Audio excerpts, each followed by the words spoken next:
Hey crystal lovers! Today I'm going to tell you why this bracelet is so powerful.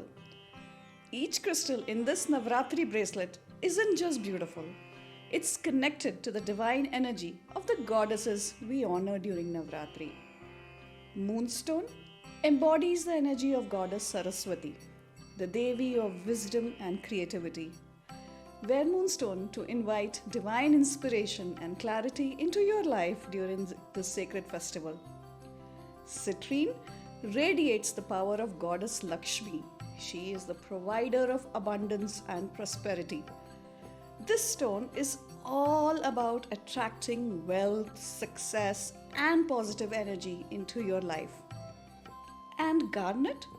It channels the fierce energy of Goddess Durga, known for protection and vitality.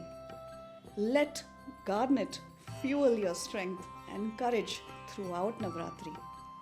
Moonstone for Saraswati, Citrine for Lakshmi, and Garnet for Durga. This bracelet connects you to the power of the three goddesses or the three Shakti in one divine piece. Gift this to someone special during this Haldi Kumkum festival, or wear it yourself and carry the Three Shakti energy with you every day.